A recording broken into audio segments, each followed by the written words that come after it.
Thank you so much for being here. If you're watching online, thank you for watching online and joining us in that way. Grateful for you joining us as well. We are starting a new series today called Trust the Story. And Frank mentioned last week that we believe the Bible is one unified story that points to Jesus. So that's part of who we are and our identity. But if we're going to know the story and we're going to trust the story, then there is one and only one logical place that we should start. Can you guess where that is? At the beginning. And so when it comes to the Bible, come on, scholars, where does the Bible begin? Genesis chapter 1. That's where we're going to be today. We're going to read the entire chapter and a little bit of chapter 2. So if you didn't have a reading time with God this morning, you're welcome. We're just going to do it all here this morning, get it all out there. So you can be turning in your Bible if you want to page 729.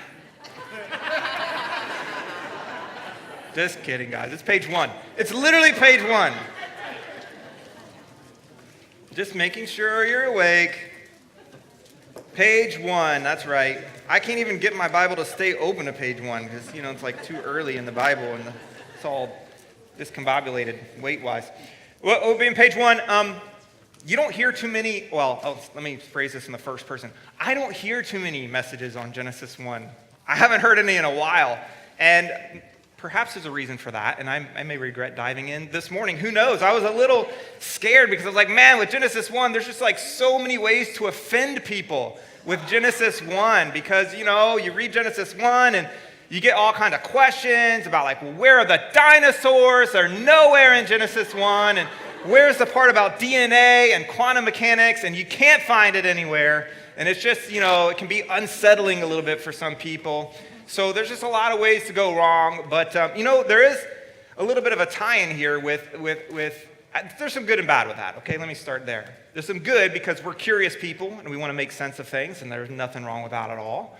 But there's a potential bad in that we can get really distracted with those questions and then actually miss the great, deep, juicy goodness that is in Genesis 1 and other passages in the Bible. So I'm not going to be dissuaded by that. We are going to look at Genesis 1. I may get kicked out after today of the church, and we'll see. But, whatever. We're going to go for it anyway. There's just too much good out there. And some of that distraction, I think, comes in when several weeks back we talked about the difference between Eastern thinking and Western thinking.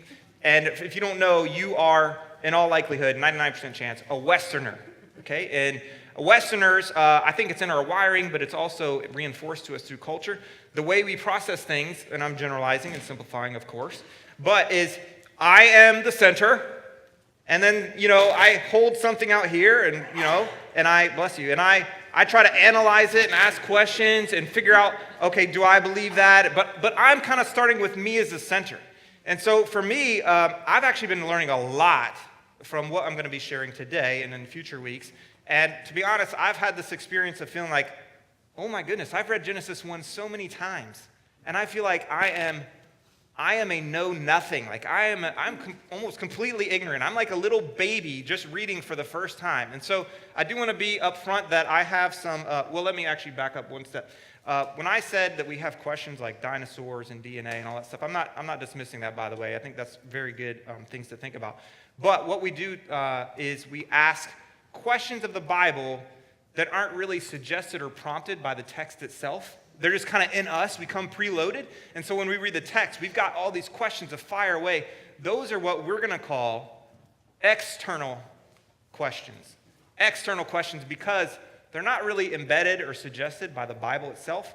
They're in you, right? So you're kind of asking questions from the outside. Once more, nothing wrong with that, but it helps sometimes to have a name for that, and that's called an external question. As to sources I've been learning from recently, and there's more than this, but I wanted to give some of the more influential ones, just so you know. One was a book that just came out by Douglas Jacoby and Paul Copan called Origins, on the first 11 chapters of Genesis. It's amazing. I would recommend it to anybody that's interested. Also, a podcast I've mentioned before called the Bema Podcast, a guy named Marty Solomon, and he will in turn reference some sources he learned from, if you go and listen to that a little bit.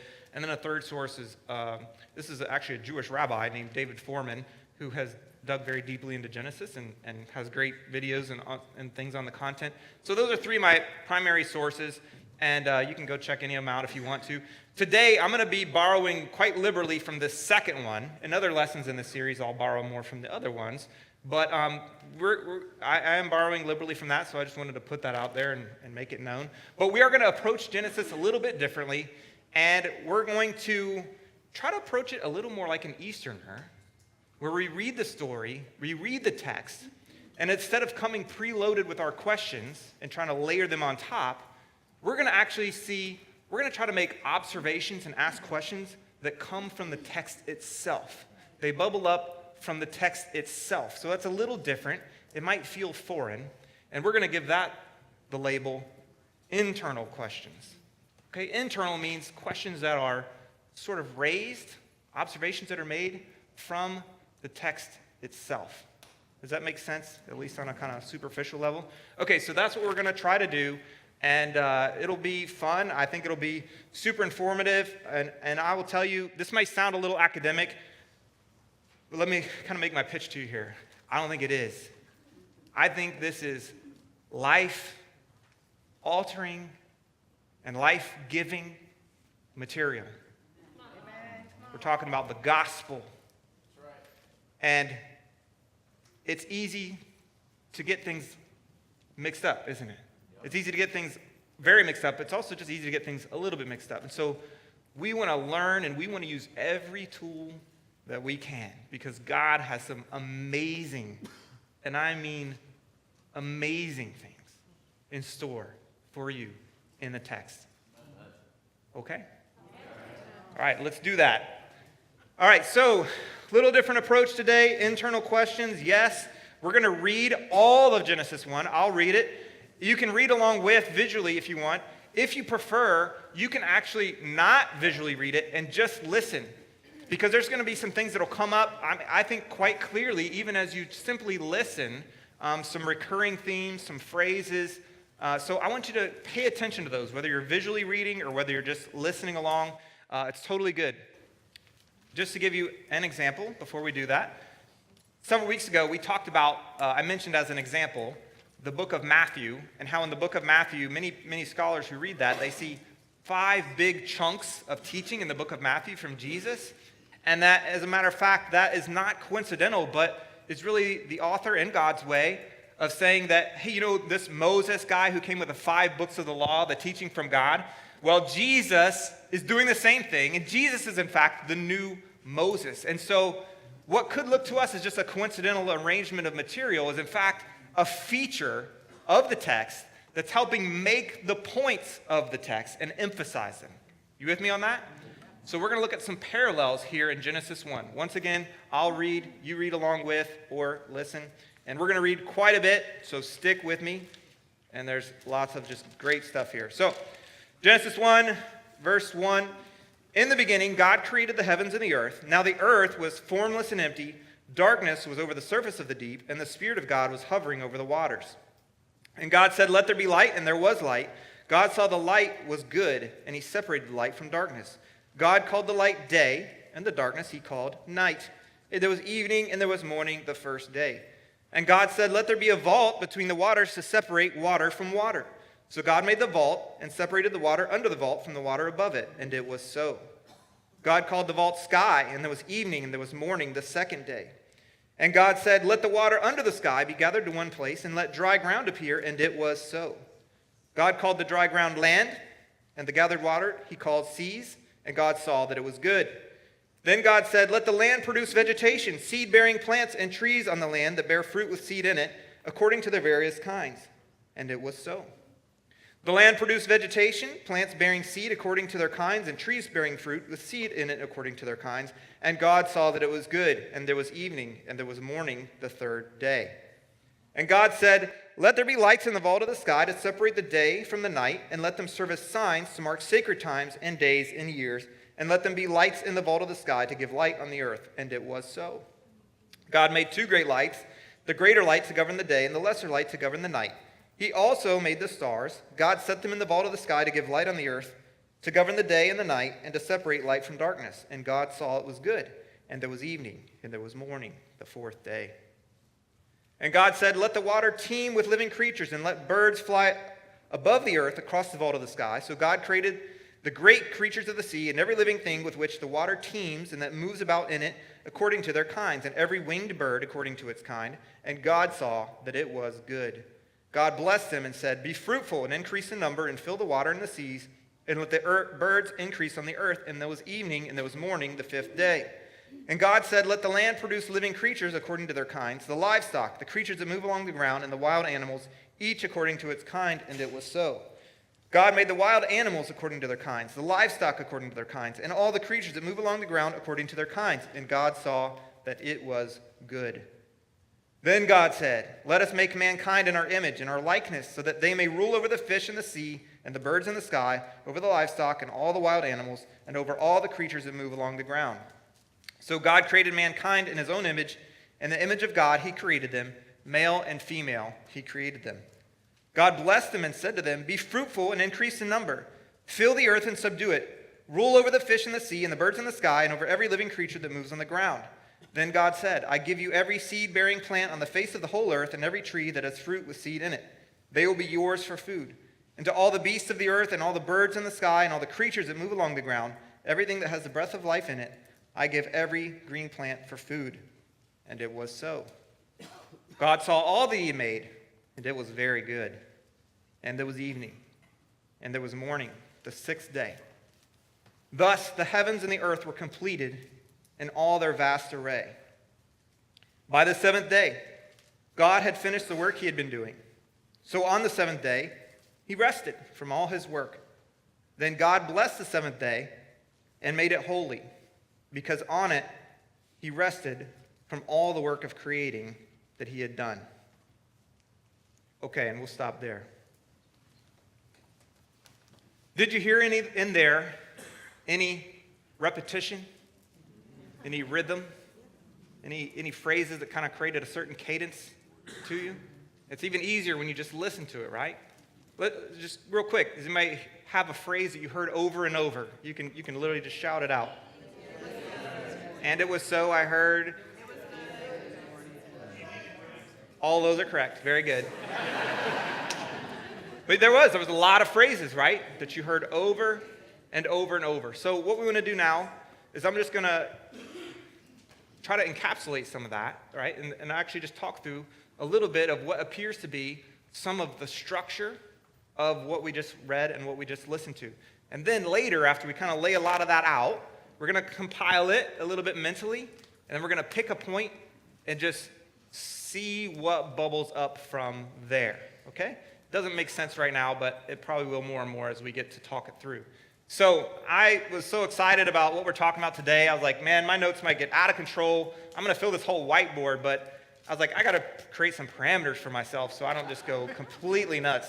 So let's just talk about a couple of the phrases that you heard over and over. And there was multiple, right? A bunch of you guys identified them. But one that I heard, and I'll try to write big for those of you guys in the back, but I'll also say everything that I'm writing. So if you can't see, you can also follow along audibly. All right, so one big phrase that I heard over and over was, it was good. Right? Some versions might say, it's all good. No, I haven't read any versions that say that. But it was good. And then another refrain I heard over and over, or somebody probably said it, although I couldn't distinguish it was evening and it was morning. So I'm just going to abbreviate that a little bit. Evening. I'm just going to write Eve, but you know what it means. Evening and morning. Trying to get the fat part of this marker working here. Evening and morning, which, let's just make a little asterisk here. Would you say there was evening and morning? Or would you more likely say there was morning and then evening? Put a pin in that. We're going to come back, so just give a little asterisk there so we don't completely forget. But those are two refrains. It was good, and it was evening, and it was morning. And of course, there's more, but that's two of them. There's also, interestingly, in this whole thing, if we kind of take it macro level, like super high level, it starts with a complete lack of order, right? Did you read that at the very beginning or hear that? Darkness over the surface of the deep, wild and waste. There's a whole lot of different ways to translate that, but there's a whole lot of chaos. Then God steps in, and he has all this ordering activity. And then at the end, what does God do? He stops his ordering activity. So there's actually a very high level just symmetry there. I'm going to try to represent that with my own little hieroglyphics. So we're starting off with a lack of order. It's kind of a nothingness of sorts. It's like a scrambled nothingness. And then you've got God doing his God thing. That's why I'm going to represent it with this, action symbol here. It's God doing a whole bunch of stuff. And then there's a cessation, there's a ceasing, there's a stopping of the ordering activity. So you've got lack of order, lots of ordering activity, and then a lack of ordering activity, right, where God rests. So there's just some symmetry built in, if you want to look at those as kind of bookends with everything else that God did in the middle. So now let's take one step down from there, and let's look at what's happening on the mid-level structure of what's presented here in Genesis 1. And if you notice on day 5, what kind of stands out to you from day 5?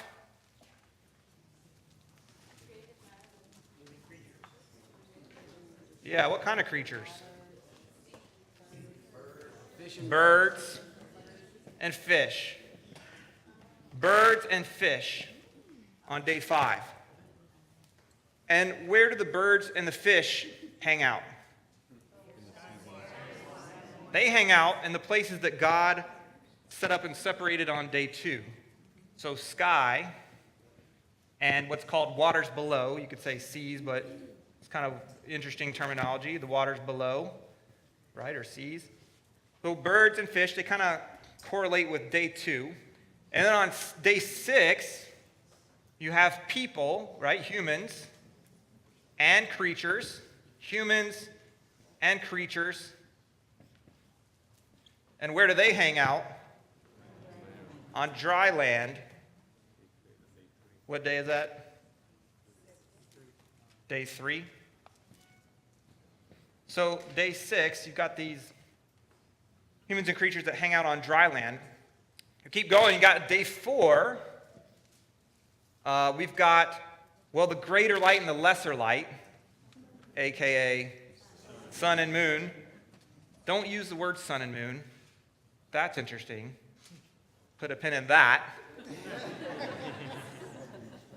Why not just say sun and moon? Okay, maybe next week I think we're going to get to that. Sun and moon. And where do the sun and moon hang out? In the day and night that are separated on day 1, right? Light and dark, day and night. It's kind of interesting. You make light and dark, but then you call them day and night. Okay, so there's something going on there. So what you have here is day and night, sky and waters, dry land, and then on the succeeding 3 days, it's sort of like not a rehash, but there's a matching up here, right? There's a repetition. You've got the sun and moon populating the day and night, the birds and fish populating the sky and waters below. You've got the humans and other creatures populating the dry land. So there's a 1, 2, 3, and then again 1, 2, 3, or you could say, if you like letters, A, B, C, and then again, A, B, C. I'm going to write that down. Show you I know my ABCs. Okay, so there's a little bit of that. Not a little bit, but there's this structure going on. And so what a lot of people see here is, okay, so in these first 3 days, God is, somebody actually mentioned it, I think. God is actually separating, right? Separates day and night, separates sky and waters below, separates dry land from seas. And then on the succeeding 3 days, he's populating or filling. So he's separating and filling, or separating and populating. Now, it gets so interesting here because in those first few verses we read, there's another set of 3 that you can observe, potentially. And let's go back and actually look at the text. So in the first just few verses, the earth was formless and empty. Darkness was over the surface of the deep. And a little bit of history helps here, but For people that were land-bound in the ancient Near East, the deep, the waters, that was death-defyingly scary, right? It's like the chaos of the sea. If you're not a seafaring people, if you're not big on boats, then there's hardly anything more frightening, more scary than the deep, right? So you've got the deep, the darkness, and the, how does it describe the land? Formless and empty. So you've got that here, formless and empty. You've got the deep. So there's a threeness to what you might call even a problem, and I've run myself out of space here.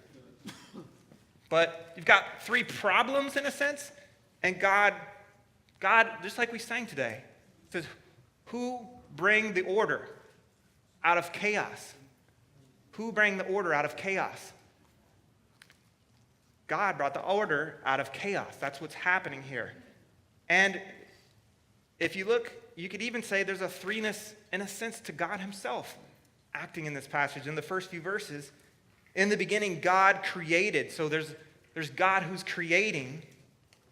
And then there's this interesting, the Spirit of God hovering over the waters. And when you read that in Genesis 1 through 3, you're like, who is the Spirit? Like, you don't have any information, right? But there's the Spirit of God hovering over the waters.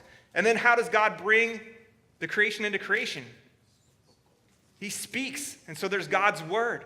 So there's God, a creator. There's God, Spirit. And there's God, word.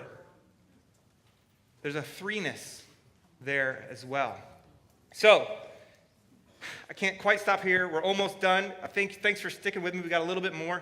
I talked about repetition, ABC, ABC. I want to talk about a slightly different form of repetition, and it's called a chiasm. Some of you have heard of it, some of you haven't, but it's more like, instead of ABC, ABC, it's more like ABC, CBA. It's sort of like there's a mirror in the middle, and you've got an inverted repetition, ABC, CBA. This is actually sprinkled throughout quite a bit of the Bible, and quite a bit of Genesis 1 through 11, and more of Genesis as well. But this is called a chiasm. And you might think of it as sort of like this symmetrical object, that is the text itself. Like the text forms a symmetry. And this is so foreign to us. I know it's going to sound so weird, but just keep in mind you're a Westerner, right? We're trying to learn a little bit of a different language. It's more Eastern. And so Westerners, we want, give me the headline, right? Tell me the point, and then you can make as many subpoints and arguments as you want. But that's very Western, and in Eastern we've talked about is more like, no, let me walk you into this story, and let you discover the point. And so this is a method to help a learner, a student, to kind of walk through the text and find a nugget, a treasure that's buried in the story, to discover it yourself, right? So that's a chiasm. Some people see in this text a physical chiasm. So you can read all this, right? Good. No, this is just to show you the size of the paragraphs representing the different days. Okay, so you've got day 1, day 2, day 3. It's kind of like a baby paragraph, a mama paragraph, and a daddy paragraph. Not trying to be, sexist or anything, but just a simple way of thinking about it. And then you have day 4, daddy paragraph, day 5, mama paragraph, and then day 6, what would be a baby paragraph, except you've got this huge chunk on God creating mankind. So what you have here, what some people see is, this is actually like a physical chiasm of day 1, except that the 6th one, the second A, the baby paragraph, it's kind of got something interesting about it. Put a pin in it. We'll come back to that too. Okay, so I know for some people you're like, what are we talking about? And that's okay. That's okay. I mean, you may be thinking you're seeing things, you're making things up from nowhere. I totally understand that. You may be thinking, I don't know if you're making it up, maybe you're not making it up, but even if you aren't making it up, I would never be able to see all this, so what's the point of me learning about it? Let me address those in reverse order.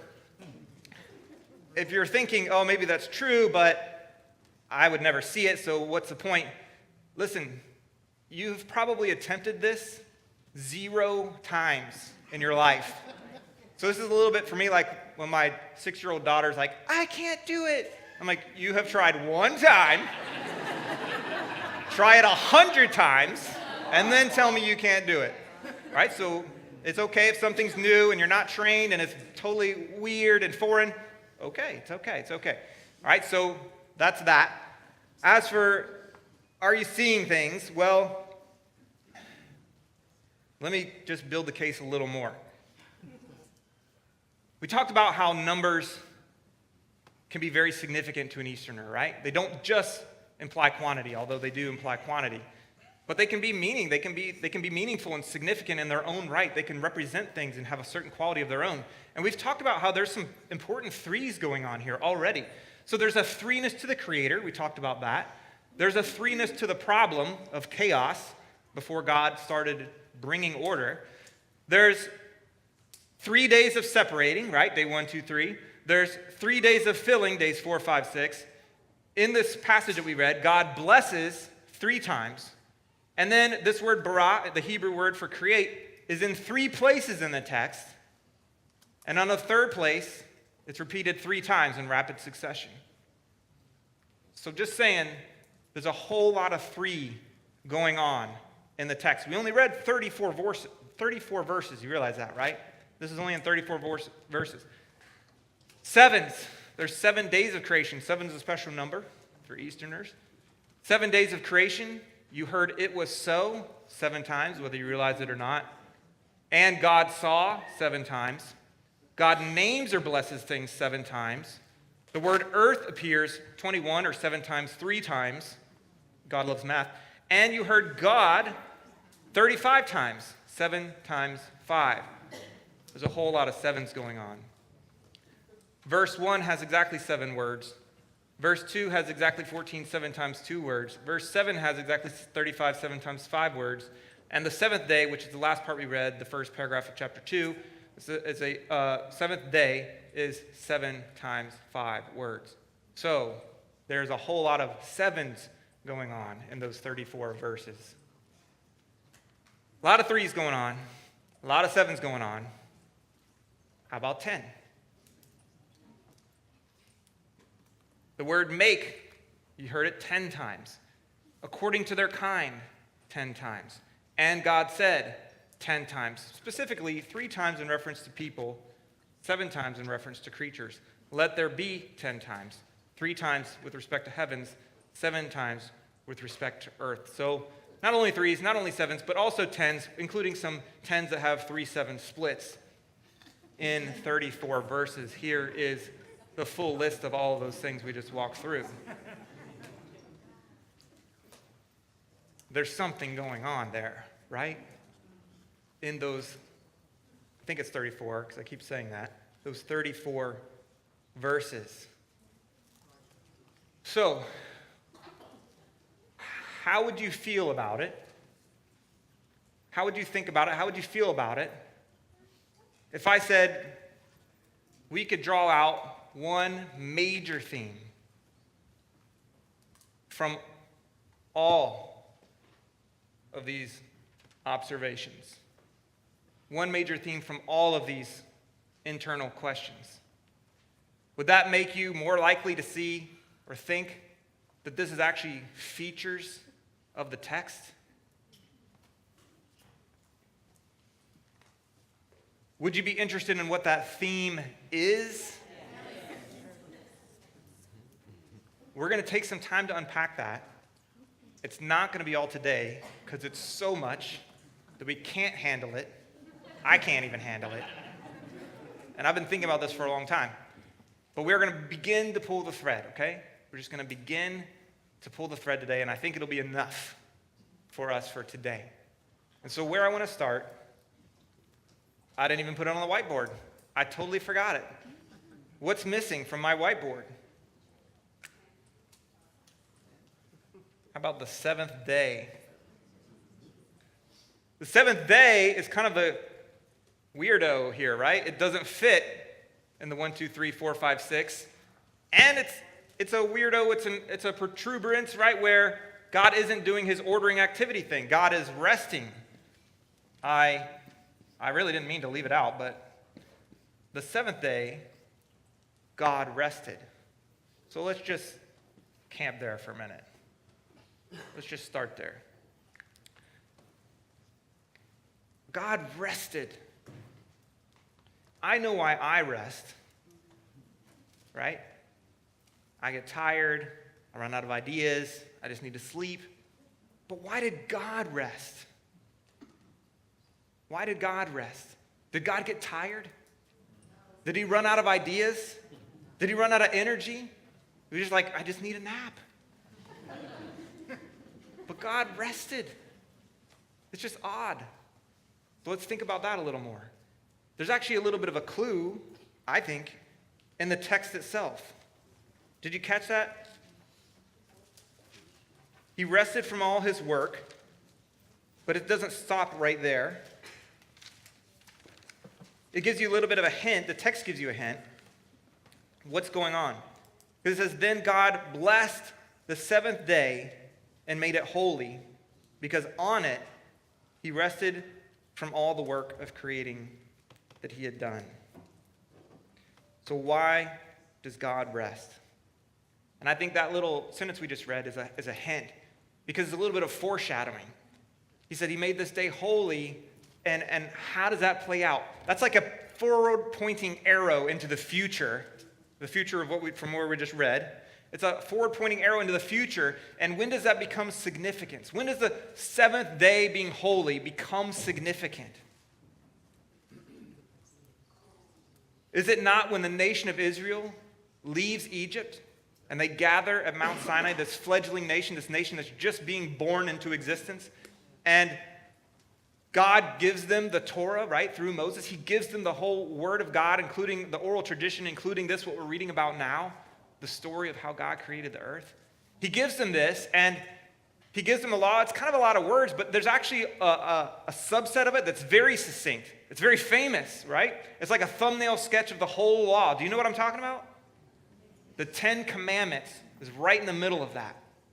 And if you think seventh day, holy, resting, what does that, if you're familiar with the biblical text, what does that conjure to your mind?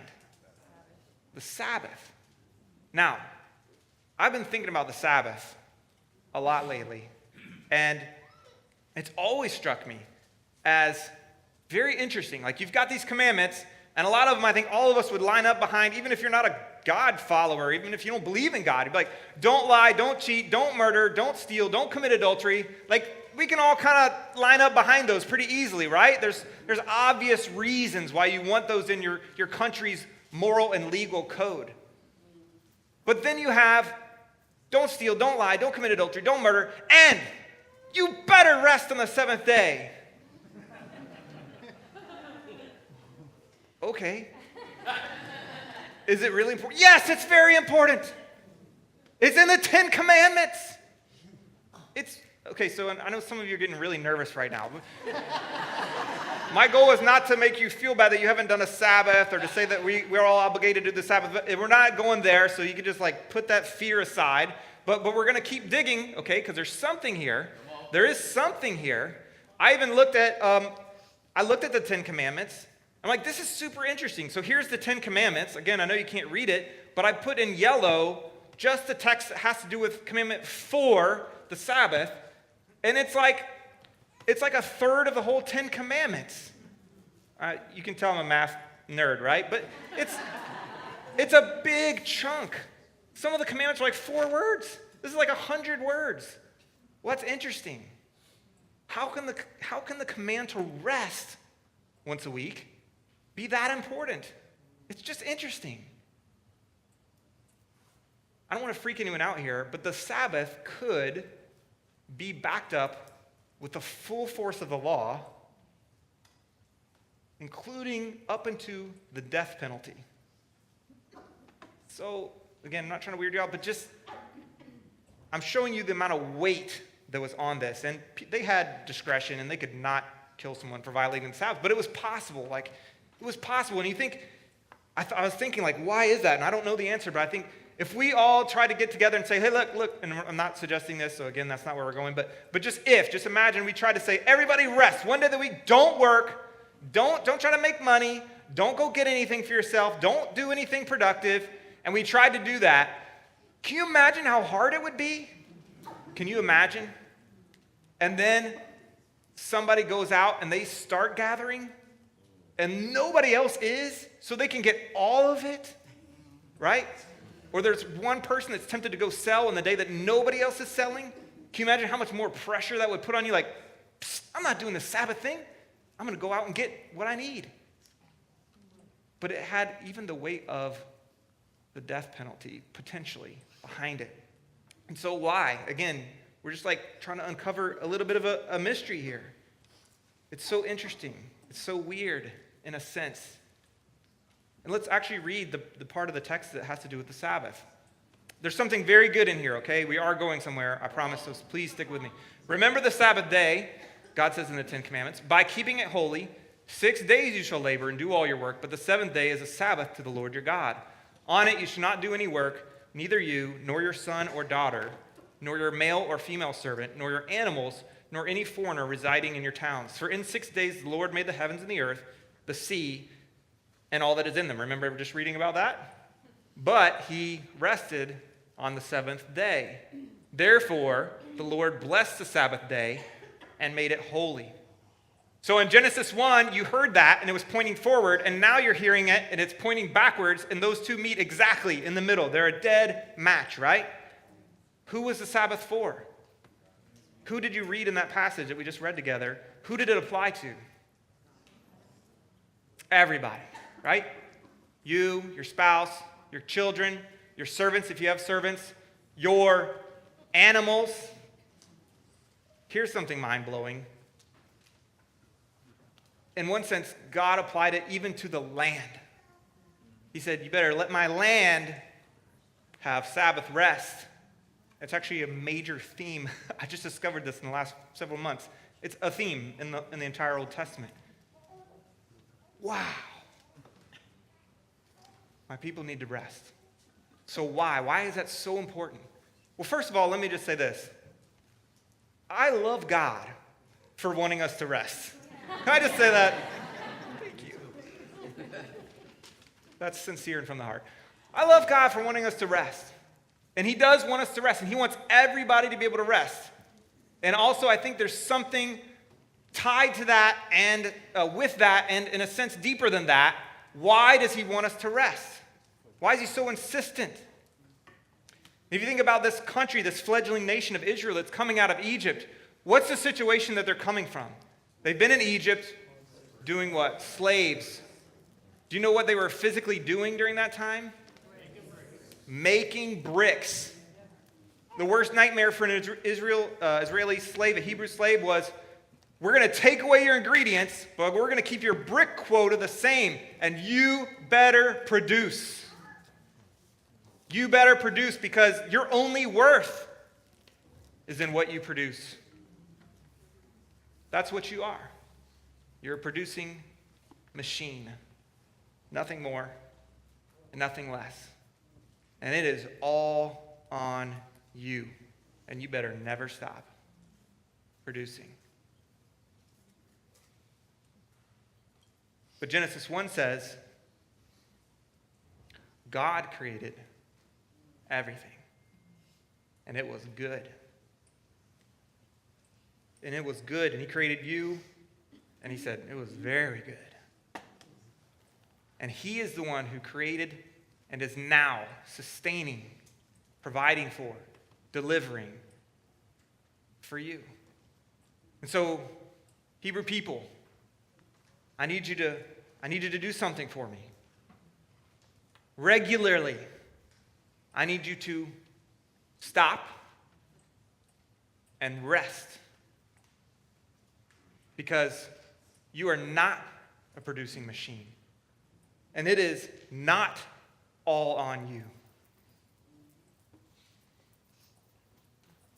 That story is wrong. You need to listen to my story that I created and I sustain and I provide for and I love and I nourish and I sustain it, not you. God steps in and says, that story is wrong. You need to know my story. And you need to trust my story. And I think that our generation, us now, I don't know that there is, I'll just say this. I think we need that message as much as the people of Israel in that day. Because it is so easy to get caught in the cycle of it's on me and it's all on me. And I better do it. And if I don't do it, boy, things are going to fall apart. And we might never say that, but we can live like that. And once you're living according to that story, once that story's working its way through you, you can't stop. You can never stop and rest and say, God, this is your universe. You know, I'm important. I'm central to the story, but I'm not the center of the story. I'm not the source. I'm not the origin. You're the source and the origin. And I can regularly step out and know that you are going to continue to provide and sustain and deliver, whether I produce and strive and struggle and try to be the best and try to be the thinnest and try to be the most financially wealthy and try to get this job and try to get that house and try to make this person like me and just strive and struggle and I can never stop. Have you ever felt like that? I mean, I struggle with this all the time. It's just always there. You got to know the story. And when the people of Israel, I believe, when they would regularly, and even the people who do it now, when they would regularly take a day and just say, look, regularly, I'm gonna not churn, I'm gonna not strive, I'm gonna not work, because I believe your story, I trust the story, I can do that, and the world doesn't fall apart. I mean, it does take some faith, doesn't it, to do that. That can be very hard. I've actually been trying to do this more for the last couple months, and honestly, it's been mostly just failing. Like, man, I'm so trained in one direction. And I'm not, again, I want to be careful I'm not imposing the Sabbath on anybody. We're not under that code. That's not what we're talking about. What I'm talking about is living the truth of God's story with your trust. And that trust is not just mental. It's not just in your head. It's shown by what you do. It's shown by what you do. And when we trust God, not just with our mental thoughts, but with our actions in every way, it is saying, God, look, Genesis 1 is not theory to me. I trust your story, and I tell your story. Tell your story to who? Well, for one, to myself, because you can tell yourself a story through your actions. You don't have to wait till your belief and your trust gets so strong that it bubbles up and it overflows and you can't help it. And sometimes we think that way. But you can tell yourself the story with your actions, with your choices and your decisions. You tell the story to yourself, and you tell the story to the world watching your life. This is God's story. We can trust the story. We can tell the story. A lot more to talk about, including next week. And we will come back to some of these things we started but didn't finish. But this time we're going to transition to communion like we do every week. We're going to specifically take time just to focus on Jesus, remember Jesus, as the ushers will get that ready for us. Thank you, guys. This is the Jesus who famously said, "You who are weary and burdened," said, "Come to me, and I will give you rest." And I've struggled a lot with that passage, but this trusting the story is it's helping me see that this is who our Father is. He's a good, good Father. We're loved by him. It's who we are. It's so powerful. And because that's true, we can rest knowing God created, God is sustaining. Even now, he is nurturing and caring for his creation, including you. There's a lot more to talk about. We know the world isn't perfect. We know we have sin. That's all still relevant, and we will talk about it. But you got to understand, the story started somewhere. It started in Genesis 1 with God creating and saying, it is good. Let's go ahead and pray. God, we're grateful for you. We're grateful for your story, the way you've communicated it to us through your word. God, I marvel. Honestly, I marvel at not just what you've done, but the way you've communicated it to us. It does speak of your wisdom, your creativity, your beauty. All these things, God. You're so worthy.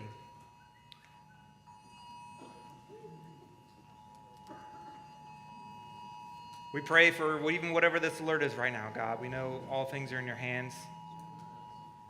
We're grateful for this time we're able to spend together. Grateful for your son.